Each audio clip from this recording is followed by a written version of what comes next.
Hello future doctors, welcome to Dipenism. I am doctor Dipen Shah and आज हम लोग डिस्कस करने वाले हैं a very very very important concept of mechanism of nerve impulse conduction. So get ready with your books and pens. And आज बहुत सारे pens का भी जरूरत पड़ेगा क्योंकि कलरफुल आपको ये सब पूरे प्रोसेस को एक्सप्लेन करना है, जिसमें स्टार्ट में एक फाउंडेशन से करूंगा नर्व इम्पल्स कंडक्शन का mechanism and then will go into the detailing कि कितना ब्यूटीफुली हमारे जो नर्वस सिस्टम के न्यूरॉन्स है ये पूरा ट्रांसमिशन ऑफ सिग्नल्स करते हैं। तो ये इंपल्स कंडक्शन जो होता है it's a very beautiful concept जो आज आपके सामने मैं प्रेजेंट कर रहा हूं। So for understanding that I step by step चीजों को समझते जाए, अच्छे से नोट डाउन करते जाए। तो फर्स्ट हम लोग एक फाउंडेशन बिल्डअप करना स्टार्ट करते हैं। तो ये जो नर्व इंपल्स कंडक्शन का प्रोसेस होगा, इसको समझने से पहले हम लोग समझ लेते हैं कि इंपल्स क्या है। नाउ इंपल्स का मतलब आप सिंपली समझ सकते हैं अ मैसेज, और मैसेज से ज्यादा बेटर वर्ड हो सकता है signal. It's a signalling pathway.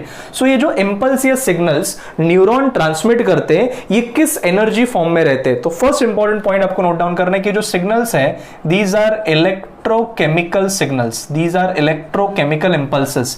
That means इस पूरे आंसर में हम लोग कुछ केमिकल्स के बारे में समझेंगे और उस केमिकल्स के मूवमेंट की वजह से जनरेट होगा electrical potential difference.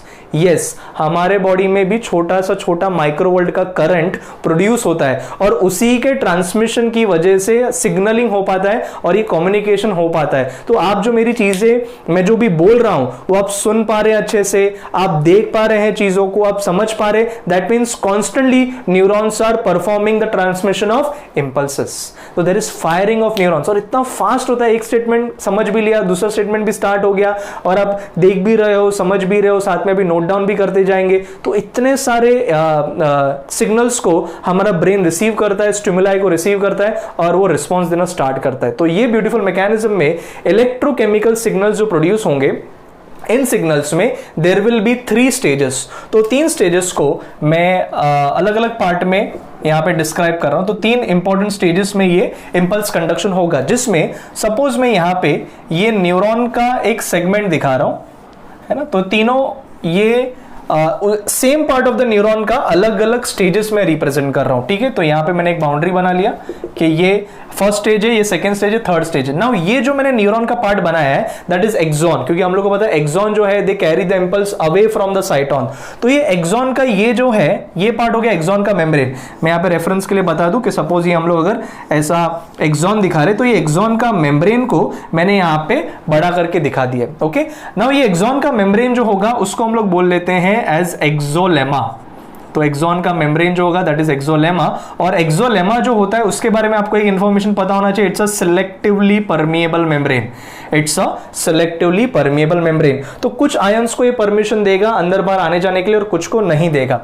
And axolemma के अंदर जो फ्लूइड रहेगा उस फ्लूइड को हम लोग बोल लेते हैं एज द आईसीएफ। आईसीएफ का मतलब होता है इंट्रा सेलुलर फ्लूइड, और बाहर की तरफ जो रहेगा that is going to be called as ECF, that is the extra cellular fluid. तो यहां पे सब जगह आईसीएफ एंड ईसीएफ का प्रेजेंस होगा, इंट्रा एंड एक्स्ट्रा। तो ये पूरा हम लोग पहले बेसिक डिस्कस कर रहे हैं, फिर हम लोग पूरे डिटेल कॉन्सेप्ट में जाएंगे। नाउ जो फर्स्ट स्टेज है उस फर्स्ट स्टेज में there is the specific polarity of this axolemma. जो मेम्ब्रेन है उसका एक स्पेसिफिक पोलैरिटी रहेगा। इसके लिए जो फर्स्ट स्टेज है इसको हम लोग बोल लेते हैं एज द पोलराइज स्टेज। और इस पोलराइज स्टेज का और एक नाम होता है, it is also known as the resting stage. Now polarized या रेस्टिंग स्टेज का खास बात क्या होता है, इस पोलराइज या रेस्टिंग स्टेज में you have to remember that there is no impulse conduction. मतलब यहां पे इंपल्स कंडक्शन नहीं हो रहा है और वो एक स्पेसिफिक पोलैरिटी रहेगा on the internal of the axolemma and on the external of the axolemma. तो ये पोलराइज्ड या रेस्टिंग स्टेज में पोलैरिटी क्या रहेगा, तो शॉर्ट में आपको याद रखना है इन ऐप। क्या याद रखना है, इन ऐप। ये कैसे जनरेट होता है हम लोग बाद में डिस्कस करेंगे, लेकिन इन ऐप, इन ऐप में आई का मतलब इंटीरियर। तो याद रखना है इंटीरियर ऑफ द न्यूरॉन ये वाला होगा, that is going to be negative, electronegative. और एक्सटीरियर ऑफ द न्यूरॉन जो होगा that is going to be positive. तो यहां पे इंटीरियर में मैं यहां पे दिखा देता हूं द नेगेटिव चार्जेस और एक्सटीरियर में यहां पे मैं दिखा देता हूं द पॉजिटिव चार्जेस। तो ये कैसे जनरेट हुआ है वो डिटेल में कॉन्सेप्ट पहले हम लोग बाद में डिस्कस करेंगे, पहले ये स्टेजेस समझ लेते हैं। तो पोलराइज स्टेज में आपको याद रखना है इन ऐप, इंटीरियर नेगेटिव एक्सटीरियर पॉजिटिव। तो कोई भी एमसीक्यू में ऐसा डायग्राम दिखाओ तो आपको याद रखना है it is the first stage, that is the polarise stage या रेस्टिंग स्टेज, जहां पे स्पेसिफिक पोलैरिटी है। इंपल्स कंडक्शन हो रहा है? No, not at all, there is no impulse conduction. Now ये पोलराइज स्टेज से नेक्स्ट स्टेज में जाने के लिए, जहां पे एक्चुअली में इंपल्स कंडक्शन होगा, इलेक्ट्रोकेमिकल इंपल्स जनरेट होगा, उस स्टेज में जाने के लिए जरूरी होता है चेंजेस इन दी एनवायरमेंट, जिसको हम लोग बोल लेते हैं as the stimulus. So whenever a stimulus is applied, वो स्टिम्युलस चेंज करता है पोलैरिटी को रिवर्स कर देता है, और ये स्टिम्युलस उतना वैल्यू का होना चाहिए तभी जाके इंपल्स कंडक्शन होगा। अगर वो उतना ना हुआ, इंपल्स कंडक्शन नहीं होगा। क्या आप समझ पा रहे मैं क्या कन्वे करने की कोशिश कर रहा हूं? मतलब अगर मैं अपना साउंड बहुत धीमा कर दूं और वो स्टिम्युलस का वैल्यू मिनिमम ना हो तो इंपल्स कंडक्शन नहीं होगा, आपको नहीं सुनाई आएगा। सो मिनिमम वैल्यू तो होना ही चाहिए, उसके नीचे गया तो इंपल्स कंडक्शन नहीं होगा। उसके ऊपर स्टिम्युलस का वैल्यू जाता है, दैट इज फाइन, बट उससे नीचे नहीं चलेगा, तो उसको हम लोग बोलते हैं एज थ्रेशोल्ड स्टिम्युलस।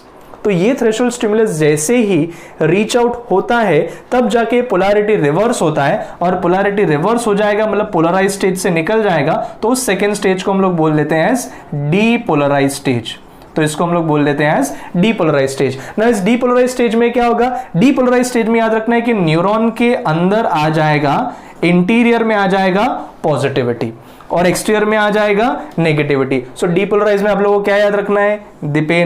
डिपेनिज्म तो कहीं ना कहीं आ ही जाएगा, और डिपेनिज्म की वजह से इंटीरियर में क्या जनरेट हो रहा है? पॉजिटिविटी। अंदर पॉजिटिविटी भर जाएगी, नेगेटिविटी बाहर ही छूट जाएगी। दैट मींस यहां पे interior of the neuron becomes positively charge, whereas exterior becomes negatively charged. Same में यहां पे भी रिप्रेजेंट करो, interior positive and exterior negative. Now stimulus का जो इंपैक्ट हुआ है और डीपोलराइजेशन हुआ है वो पूरे के पूरे एक्सॉन मेम्ब्रेन पे नहीं हुआ है, वो पार्ट ऑफ द मेम्ब्रेन पे हुआ है। दैट मींस जो फर्दर पार्ट है एक्सॉन का ये स्टिल प्रेजेंट है इन द पोलराइज स्टेज, ये अभी भी पोलराइज स्टेज में, जबकि ये किस पे है? ये डीपोलराइज स्टेज में। ये डीपोलराइज्ड है, ये अभी भी पोलराइज्ड है। मतलब पोलराइज का मतलब क्या होता है? इन ऐप, मतलब interior of the neuron is going to be negative and exterior of the neuron is going to be positive. So if you can observe what has happened is यहां पे एक छोटा लोकल सर्किट क्रिएट हुआ है, and ये local circuit transmit करेगा current को from positive to negative. तो यहां पे ये लोकल सर्किट क्रिएट हुआ है and potential difference has been generated, और ऐसे बार बार small sequential local circuit generate होंगे जिसकी वजह से इलेक्ट्रोकेमिकल इंपल्स ट्रांसमिट होगा along the entire length of the axon. इसका मतलब क्या होगा कि जो पोलराइज्ड है ये बाद में अभी हो जाएगा डीपोलराइज, मतलब ये डीपोलराइजेशन वाला पार्ट इसके लिए स्टिमुलस की तरह एक्ट करेगा and this will become depolarize, और उसके आगे वाला पार्ट तो पोलराइज ही रहेगा, तो जो करंट है वो आगे पास हो जाएगा। एंड ये जो डीपोलराइज स्टेज है जिसपे इंपैक्ट हुआ था बिकॉज ऑफ द स्टिमुलस, वो वापस से रिटर्न आ जाएगा, and that stage is the third stage जहां पे डीपोलराइज वापस रिटर्न आ जाता है टू पोलराइज स्टेज, तो उसको हम लोग बोल लेते हैं एज द रीपोलराइज स्टेज। तो उसको हम लोग पोलराइज नहीं बोल रहे हैं, उसको हम लोग बोल रहे हैं एज द रीपोलराइज स्टेज, क्योंकि it is returned back into the polarise stage. तो ये रीपोलराइज जो हुआ है यहां पे वापस से आपको याद रखना है इन ऐप, यहां पे भी सेम होने वाला है इन ऐप, मतलब जो इतना पार्ट पॉजिटिव था now again it becomes negative, और बाहर जो आएगा positive, interior negative exterior positive. Same है यहां पे भी इंटीरियर नेगेटिव एक्सटीरियर पॉजिटिव, बराबर। तो अभी आपको कंफ्यूजन हो सकता है कि ये पोलराइज्ड है कि रीपोलराइज है, हम लोगों को कैसे पता चलेगा? क्योंकि इनएप तो रीपोलराइज में भी है, पोलराइज में भी है, बट आपके लिए क्लू क्या होगा? पोलराइज जो है उसमें ये थ्रू आउट पोलराइज्ड ही है। समझ में आ रहा है? अभी यहां पे क्या होगा?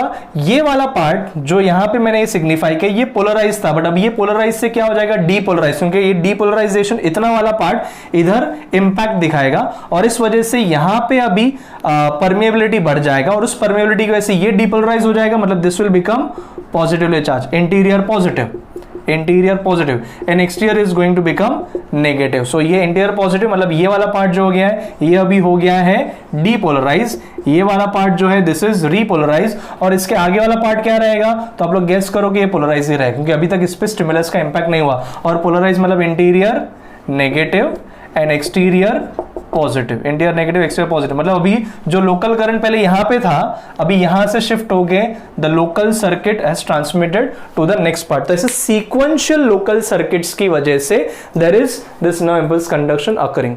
तो ये पूरा एक फाउंडेशन मैंने आपके लिए रेडी कर लिया कि पोलराइज में आपको याद रखना है इनएप, या फिर शॉर्ट में पिनएप, PINEP, interior negative exterior positive. Next stage में आपको याद रखना है डिपेन, बट डिपेन के होने का रीजन क्या है, स्टिमुलस। तो मैं आपको स्टिमुलस देते जा रहा हूं सो दैट आपके अंदर पॉजिटिविटी भरे, आप में कॉन्फिडेंस बढ़े। इंटीरियर पॉजिटिव एक्सटीरियर नेगेटिव हो गया और ये लोकल सर्किट का क्रिएशन हुआ। जो डीपोलराइज्ड है वो वापस से रिटर्न आ जाएगा और वो रीपोलराइज हो जाएगा इनएप, परमेबिलिटी वापस रिटर्न आ रहा है टू द पोलराइज स्टेज, और जो पोलराइज था वो हो गया अभी डीपोलराइज। आगे वाला सेगमेंट पोलराइज ही था, तो ऐसा लोकल सर्किट पास होते जा रहे हैं। So that is how nerve impulse conduction is done.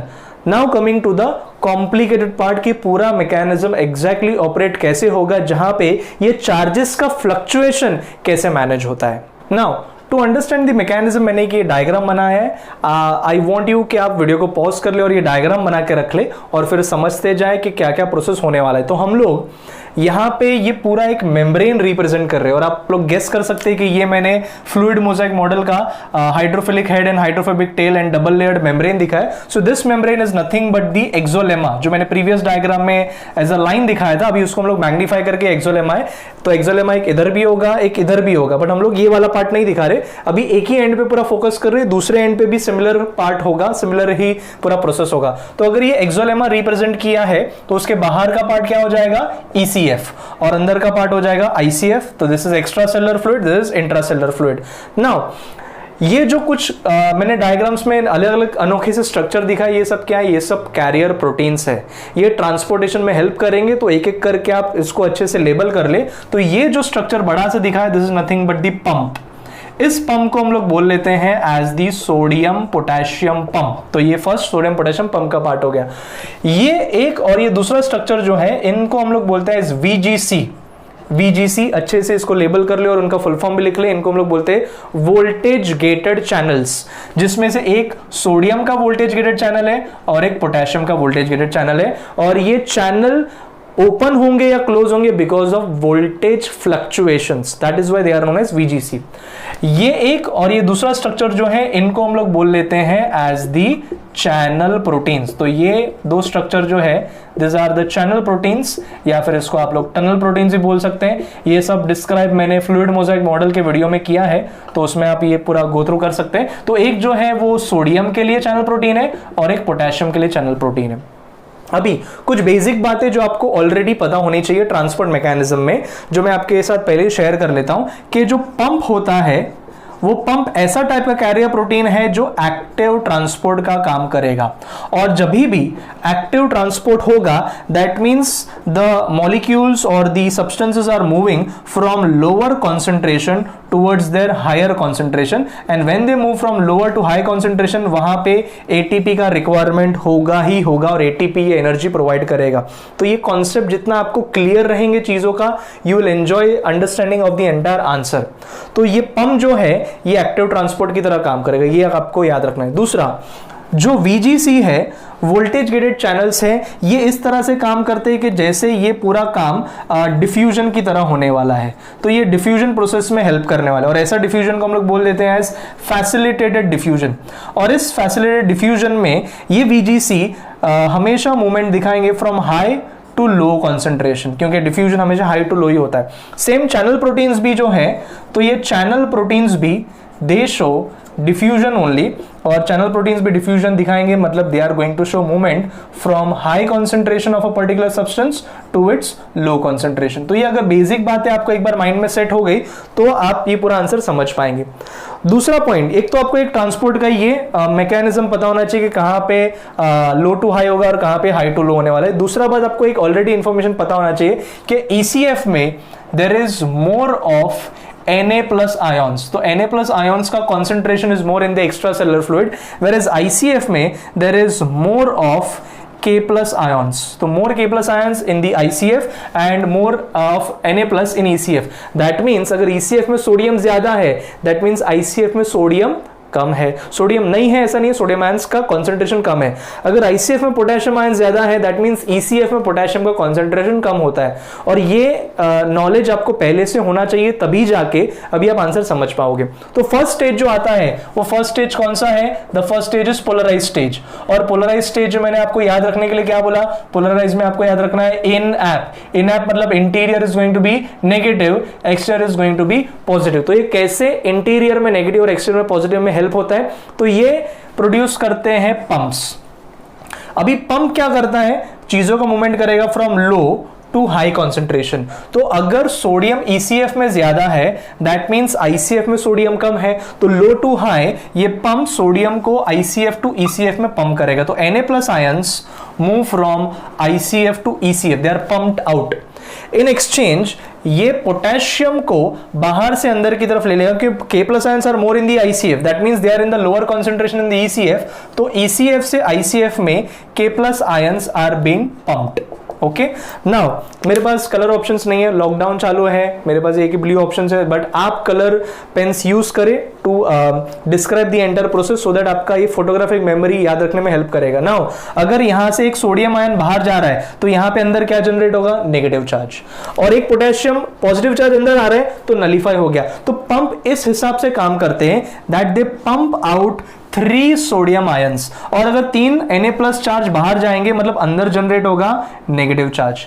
In exchange potassium ions 2 ही वो अंदर की तरफ पंप करता है, मतलब 2 पॉजिटिव चार्ज आ गया, मतलब ये नेगेटिव चार्ज को मैं न्यूट्रलाइज कर देता, बट फिर भी इंटीरियर में नेगेटिविटी जनरेट हुआ है। वापस से पंप काम करेंगे, 3 सोडियम बाहर 2 पोटेशियम अंदर, वापस से नेगेटिव चार्ज, वापस से काम करेंगे और ऐसे नेगेटिविटी जनरेट हो रहा है। तो इंटीरियर में क्या हो रहा है? नेगेटिविटी जनरेट हो रहा है। सो पोलराइज स्टेज में सबसे इंपॉर्टेंट क्या वर्क कर रहे हैं? Sodium potassium pump. और ऑब्वियसली इसके लिए एनर्जी चाहिए, हमने यहाँ पे मेंशन किया है, तो ये एनर्जी प्रोवाइड करता है sodium potassium ATPase enzyme. Sodium potassium ATPase enzyme ATP का ब्रेकडाउन करेगा and that will generate ADP and IP, and वो एनर्जी पंपिंग ऑफ आयंस के लिए रिस्पॉन्सिबल है and that will help to maintain the polarise stage of the neuron. You have to remember that in the polarized stage, the voltage gated channels sodium and potassium, they are non-functional, they are not working, that means they are still closed। और ये closed कौन रखता है? तो यहाँ पे calcium का binding होता है, this calcium binding keeps the voltage gated channels closed, so they have no role in the polarized stage। तो important आपको याद रखना है कि कैल्शियम सिर्फ टीथ और बोन्स के लिए जरूरी नहीं है, it is also useful for coagulation, it is also useful for nerve impulse conduction। नाउ चैनल प्रोटीन्स कैसे काम करेंगे?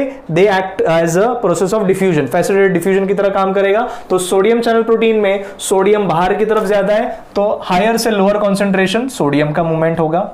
एंड पोटेशियम का चैनल प्रोटीन पोटेशियम का मूवमेंट करेगा, पोटेशियम ICF में ज्यादा है तो potassium moves from ICF to the ECF, तो ऐसा पोटेशियम का मूवमेंट होगा। यहां पे भी चैनल प्रोटीन्स का परमिएबिलिटी इस हिसाब से होता है कि in the polarise stage potassium का permeability is more as compare to the sodium permeability. That means अगर 10-10 पोटेशियम आयंस बाहर जाए तो इन एक्सचेंज 2 या 3 सोडियम आयंस को ही अंदर आने दिया जा रहा है। तो ये चैनल प्रोटीन्स में पोटेशियम का परमिएबिलिटी ज्यादा होने की वजह से ये भी जनरेट करेंगे इंटीरियर में negativity. So you to remember that sodium potassium pump and the potassium channel proteins are mainly responsible for interior negativity and exterior positivity और पोलराइज स्टेज मेंटेन किया है। So that this completes the first stage. Now इस first stage में आपको याद रखना है कि इंटीरियर में जो नेगेटिविटी जनरेट हुआ है उसका पोटेंशियल डिफरेंस का वैल्यू क्या होगा? तो उसको हम लोग बोलते हैं RMP। RMP का मतलब होता है रेस्टिंग मेम्ब्रेन पोटेंशियल, क्योंकि हम लोग पोलराइज स्टेज को रेस्टिंग स्टेज भी बोलते हैं और इस रेस्टिंग मेम्ब्रेन पोटेंशियल का वैल्यू होता है 70 मिलीवोल्ट्स, लेकिन अंदर की तरफ नेगेटिविटी है इसके लिए इस वैल्यू को हम लोग ले लेते हैं -70। अगर आपको एंट्रेंस में पूछा है कि ECF में एक्सटर्नल सरफेस पे क्या होगा तो +70 मिलीवोल्ट्स और internally it is -70 millivolt. So potential difference हो गया, एक इलेक्ट्रोनेगेटिव है एक इलेक्ट्रो पॉजिटिव है। So that is the resting membrane potential. Now moving to the second stage.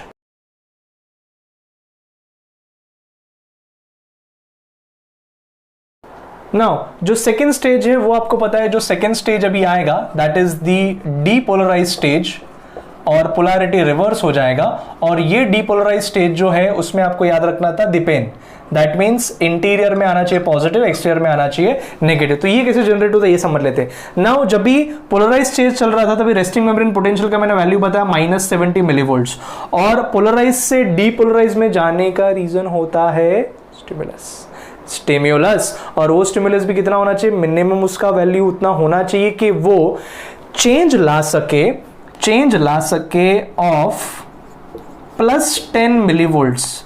अगर वो +10 मिलीवोल्ट्स का चेंज ला पा रहा है स्टिमुलस, तभी पोलराइज स्टेज से डीपोलराइज स्टेज शुरू हो सकता है, और उस वैल्यू को हम लोग, ये जो वैल्यू है इसको हम लोग बोल लेते हैं एज थ्रेशोल्ड स्टिमुलस। तो एक बहुत इंपॉर्टेंट पॉइंट आपके साथ मैं डिस्कस कर रहा हूं कि ये थ्रेशोल्ड स्टिमुलस मतलब चेंज ऑफ +10 मिलीवोल्ट्स, मतलब -70 से अगर -60 मिलीवोल्ट्स पे आ जाएगा तभी जाके इंपल्स कंडक्शन शुरू होगा। और इनिशियली जैसे ये थ्रेशोल्ड स्टिमुलस, जो स्टिमुलस का एक्टिविटी है वो शुरू होता है, तभी ये सोडियम आयंस का जो मूवमेंट है by the channel proteins that is increase, मतलब सोडियम का मूवमेंट अभी डीपोलराइज में बढ़ जा रहा है as compare to the potassium. जो पोलराइज में पोटेशियम का ज्यादा परमिएबिलिटी था, सोडियम का भी परमिएबिलिटी इंक्रीज हो रहा है, मतलब अंदर की तरफ आ रहा है पॉजिटिव चार्ज, मतलब -70 से पॉजिटिव होते होते -60 पे आ गया। तो थ्रेशोल्ड स्टिमुलस जैसे ही अचीव हो पा रहा है तब जाके अभी जो वोल्टेज गेटेड चैनल्स थे, voltage gated channels of sodium and potassium, उसमें से now only sodium voltage gated channel becomes functional, और ये सोडियम वोल्टेज गेटेड चैनल जो है ये हो जाता है ओपन, दिस बिकम्स ओपन। और इसके ओपनिंग होने की वजह से ये जैसे ही वोल्टेज गेटेड चैनल ओपन हो जाएगा तब जाके मैंने लिखा है कि voltage gated channel functions as a diffusion, high to lower concentration. तो ये सोडियम आयंस बाहर की तरफ ज्यादा है, मतलब अंदर की तरफ सोडियम का मूवमेंट होना स्टार्ट होगा from the ECF to the ICF, और इस प्रोसेस को हम लोग बोलते हैं सोडियम इनफ्लक्स। और सोडियम इनफ्लक्स इतना ज्यादा होता है कि इस सोडियम इनफ्लक्स की वजह से और पॉजिटिव चार्ज जनरेट होगा। तो मेनली डीपोलराइजेशन में इंटीरियर पॉजिटिविटी जनरेट कौन करता है, सोडियम का VGC जो सोडियम इनफ्लक्स करवाता है। एंड सोडियम इनफ्लक्स होने का रीजन क्या है, थ्रेशोल्ड स्टिमुलस अचीव करना। अगर थ्रेशोल्ड स्टिमुलस अचीव नहीं होगा तो ये डीपोलराइजेशन नहीं होगा, सोडियम इनफ्लक्स नहीं होगा। एंड दूसरा है सोडियम का चैनल प्रोटीन जो ज्यादा परमिएबल हो गया है। अगेन जो पोटेशियम VGC है it is still non functional, potassium VGC का यहां पे कोई भी रोल नहीं है। डीपोलराइजेशन में पंप्स का भी कोई भी रोल नहीं है। तो सिंपल आपको याद रखना है, -70 से -60 का थ्रेशोल्ड स्टिमुलस अचीव हुआ, डीपोलराइजेशन होते गया, और ये डीपोलराइजेशन जैसे ही होगा पॉजिटिविटी अंदर आती जाएगी, -60 से it will reach up to -50, -40, 0, and finally it reaches up to +35 to +45 millivolts. तो ये जो -70 से लेके +45 तक है, इसको हम लोग बोल लेते हैं एज द एक्शन पोटेंशियल, या फिर डीपोलराइजेशन या एक्शन पोटेंशियल, या इसको हम लोग बोलते हैं as the spike potential. Spike potential इसके लिए बोलते हैं क्योंकि ग्राफ में इसका स्पाइक ऑफ वोल्टेज होता है, इसके लिए इसको स्पाइक पोटेंशियल बोलते हैं। So we have completed with the second stage depolarization, जहां पे एक्चुअली में इंपल्स कंडक्शन स्टार्ट होता है क्योंकि एक लोकल सर्किट का फॉर्मेशन हो गया है। Moving to the third stage. Now जो थर्ड स्टेज है, that third stage is the repolarize stage, मतलब रिटर्न हो रहा है, पोलैरिटी रिवर्स हो रहा है। रीपोलराइज में वापस याद रखना है आपको इनएप, इंटीरियर नेगेटिव एक्सटीरियर पॉजिटिव। ना इस रीपोलराइजेशन में आफ्टर +35 टू +45 मिलीवोल्ट्स का जो डीपोलराइजेशन है, एक्शन पोटेंशियल अचीव हो गया, ये स्टिमुलस इंड्यूस परमिएबिलिटी, जहां पे सोडियम का इनफ्लक्स हम लोग ने यहां से दिखाया था सोडियम VGC से, वो स्टॉप हो जाता है। तो it is only a temporary sodium influx that is occurring. जैसे ही स्टिमुलस का इंपैक्ट खत्म हो गया, वापस से सोडियम VGC जो है दैट चैनल हैज क्लोज्ड, और वापस यहां पे कैल्शियम का बाइंडिंग हो जाएगा। And as soon as that membrane returns back to repolarize state, what happens is during this stage, अभी पोटेशियम का VGC का जो चैनल है दैट ओपन्स अप। तो पोटेशियम VGC जैसे ही ओपन हो जाएगा ड्यूरिंग द रीपोलराइजेशन, पोटेशियम ज्यादा कहां पे होता है, ICF में मैंने यहां पे मेंशन किया था, there is more of K+ ions. तो VGC का काम होता है हाई टू लो लेके जाना, तो पोटेशियम हायर से लोअर की तरफ जाएगा, और पोटेशियम ICF से ECF में जा रहा है तो इसको बोलते हैं पोटेशियम ईफ्लक्स। और पोटेशियम ईफ्लक्स की वजह से इंटीरियर में नेगेटिविटी जनरेट हो रहा है। तो इंटीरियर नेगेटिविटी जनरेट करने वाला इंपॉर्टेंट जो है that is the potassium VGC। Depolarization polarization में सोडियम VGC था, रीपोलराइजेशन में पोटेशियम VGC। यहां पे सोडियम इनफ्लक्स हो रहा था, यहां पे पोटेशियम का इफ्लक्स हो रहा है। Also again now channel proteins में रिवर्सल ऑफ परमिएबिलिटी होगा, पोटेशियम बिकम्स मोर परमिएबल जैसे पोलराइज में था, और सोडियम का परमिएबिलिटी कम हो गया तो पोटेशियम ज्यादा बाहर जाएंगे, तो अगेन इंटीरियर में नेगेटिविटी जनरेट हो रहा है और एक्सटीरियर में पॉजिटिविटी आ गया। अगेन इस स्टेज में पंप्स जो सोडियम पोटेशियम पंप है वो उसी तरह से काम करेंगे, और वो करेंगे क्या, जैसा पोलराइज में कर रहे थे कि 3 सोडियम आयंस को बाहर पंप आउट किया है and in exchange 2 potassium ions को अंदर ले लिया है। 3 सोडियम बाहर गया मतलब नेगेटिव जनरेट हुआ, 2 पोटेशियम अंदर आया मतलब पॉजिटिविटी आ गया। तो ओवरऑल नेगेटिविटी ही ज्यादा जनरेट कर रहा है, पंप भी, VGC भी एंड ये पोटेशियम का चैनल प्रोटीन भी। सो जो +35 या +45 का जो एक्शन पोटेंशियल अचीव हुआ था, now it will return back to the resting membrane potential और वापस से -70 तक आ जाएगा। नाउ +35 से ये -70 तक तो आता ही है, काफी बार रीपोलराइजेशन और फर्दर कंटिन्यू होता है और -70 मिलीवोल्ट्स के बदले it can go up to -80 millivolts. तो जैसे ही और रीपोलराइजेशन जो होता है इसको हम लोग बोलते हैं एज हाइपर पोलराइजेशन। और ये हाइपर पोलराइजेशन जो हुआ है उसमें ये सेम पंप्स काम कर रहे हैं, पोटेशियम का VGC काम कर रहा है, और ये चैनल प्रोटीन्स में पोटेशियम का परमिएबिलिटी ज्यादा है। तो मैंने अभी पूरा डिटेल में डिस्कशन कर लिया, आप लोगों को तीनों स्टेजेस अलग अलग से डायग्राम बनाने। मेरा ये सजेशन रहेगा कि आप लोग डायग्राम में ये पंप्स, VGC और प्रोटीन्स दिखा दे, और बिना देखे आप लोग ये डायरेक्शंस दिखाए कि सोडियम और पोटेशियम का मूवमेंट कैसे होगा, तो अलग कलर्स को यूज करके आप ये डायरेक्शंस दिखाए, तभी ये कॉन्सेप्ट माइंड में बैठेगा, तभी आपके न्यूरॉन और फर्दर एक्टिवेट होंगे और कॉन्सेप्ट क्लैरिटी आएगा, अदरवाइज नहीं आएगा। सो इफ यू वांट, वापस से वीडियो देखे, हर एक स्टेज में बेसिक से शुरू करें कि क्या मैंने आपको ये ट्रिक्स दिए, पोलराइज के लिए नैप, डिपेन, वापस से रिपोलराइज के लिए नैप, और कौन कौन वर्क कर रहा है, ये पंप्स कैसे काम करेंगे, एंड ECF ICF में कंसंट्रेशन क्या होगा, तभी जाके एक इंपॉर्टेंट जो MCQ आ सकता है एंट्रेंस में पोटेंशियली, वो आप बेनिफिट उसका उठा पाएंगे। ऑल्सो रिमेंबर ये मेडिकल के फर्स्ट ईयर फिजियोलॉजी वगैरह में भी ये सेम कॉन्सेप्ट आता है। अगर आप लोगों ने हार्ट बीट पढ़ा है तो ECG वगैरह में भी हम लोग यही बोलते हैं कि एट्रियल डीपोलराइजेशन होता है। तो डीपोलराइजेशन में क्या होगा, एट्रियल एक्टिवेशन होता है, कॉन्ट्रैक्शन हो रहा है। वेंट्रिकुलर डीपोलराइजेशन, वेंट्रिकुलर रीपोलराइजेशन, तो अभी आप कोरिलेट कर सकते हैं क्योंकि एट्रिया और वेंट्रिकल का जो कॉन्ट्रैक्शन रिलैक्सेशन होता है that is again because of the conducting system of heart and that is a neuromuscular tissue. तो वहां पे भी ये पूरा मैकेनिज्म ऑपरेट हो रहा है। सो ये कोरिलेशन भी समझना बहुत जरूरी है। सो दिस नर्व फिजियोलॉजी का important concept will help you in your medical exams as well. So I hope you have enjoyed this video and आपका कॉन्सेप्ट और स्ट्रांग हो जाए, that is my main intent. So I will keep supporting the medical aspirants, keep learning, keep growing and keep sharing. That's all from Dipenism.